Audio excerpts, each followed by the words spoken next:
Today, we're diving deep into the Puranic Kathas, those ancient, powerful stories from India. So what are they really? Are they history? Are they science hiding in plain sight? Or something else entirely? We're going to figure out why these tales, thousands of years old, still have such a hold on us. Okay, to really get this, let's start with a showdown. There's this story about a ghost, and not just any ghost, the spirit of a modern science student who confronts an Aghori monk.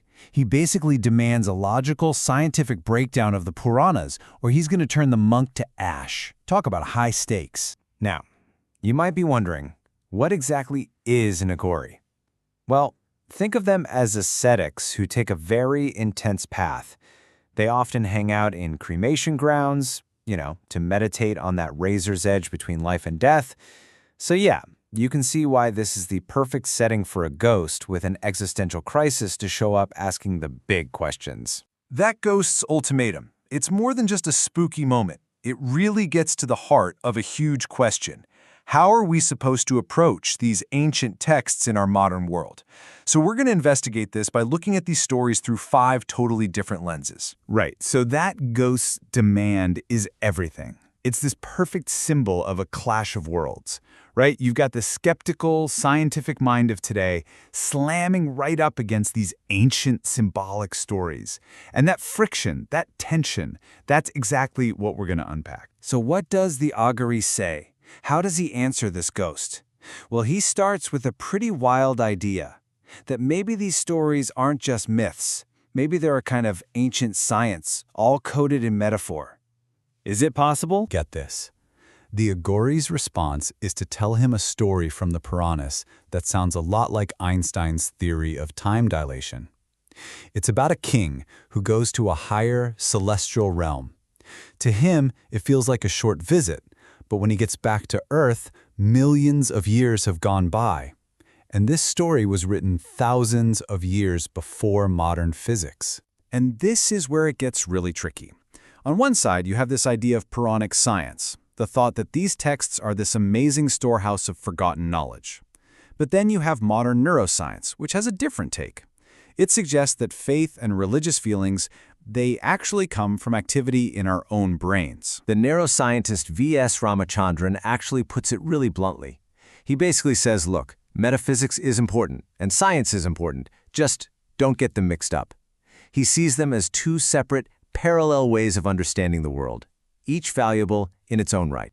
Okay, so if we're not supposed to read them as science textbooks, then what are they for? Well, another way to look at them is as a kind of roadmap, a blueprint for how to live a good, meaningful life. Let's take the story of Eklavya. It's such a powerful example of this. Here's a boy from a tribal community, and all he wants is to be the best archer. The great master Dronacharya rejects him.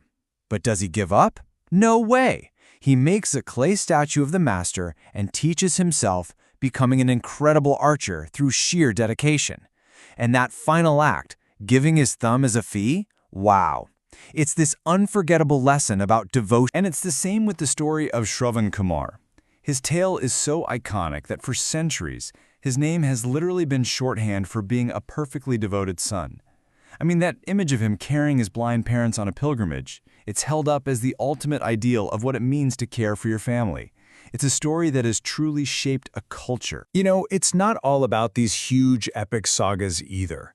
There's this vast, rich ocean of folktales, or lokathas, and they come in all different flavors. Some are for teaching morals, some are for social commentary, others are just for entertainment or love. There are even specific stories you tell during certain religious vows. It's a whole ecosystem of storytelling. All right, so we've seen how these stories can be a blueprint for our personal lives, but they also zoom way out. They go beyond just us as individuals and try to paint a picture of, well, everything, the entire cosmos. I mean, the word Puran itself just means ancient, and these texts absolutely live up to that name. We're talking about stories that cover these immense timelines, narrating the history of the universe from the instant of creation all the way to its final dissolution. And at the very center of this massive cosmic history, you have these moments of divine intervention. One of the key texts, for instance, lays out the 24 primary avatars of the god Vishnu. These are moments when he descends to earth in a physical form to step in and fix things when they go wrong. And each one has a very specific job. You've got Varaha, the boar, who literally saves the world by lifting it out of the ocean. Narasimha, the man-lion, who shows up to save a single devoted follower. Vamana, the dwarf, who restores cosmic balance. Even Buddha is seen as an avatar who came to teach nonviolence. And it all points towards Kalki, the final one who is yet to come. So you see, what we're really talking about here isn't just a collection of stories. It's a framework for understanding existence. It's deep philosophy, tackling these huge concepts like cosmic cycles of creation and destruction, and the eternal dance between pure consciousness and the material world. So after all that, where does that leave us? We've seen these Puranic Kathas as science, as morality, as philosophy. So what is it? What really gives them their staying power? Well, we've seen how you can interpret them as scientific metaphors, as blueprints for how to live, as social guides, as folk tales, as ritual companions, and as these grand cosmic philosophies. It seems like they're trying to be all of these things. And you know what? Maybe that's the real answer. Maybe their incredible, enduring power doesn't come from fitting neatly into any one box. Maybe their power comes from the fact that they are all of these things all at the same time. They can be a simple bedtime story and a profound philosophical text all in one. Which brings us right back to that ghost and his question. Maybe the goal isn't to find one fixed answer. Maybe the meaning is something that each generation rediscovers for itself. So the real question isn't what these stories meant back then. It's what can they mean for us right now? And the answer to that, well, that's up to you. Thanks for joining us.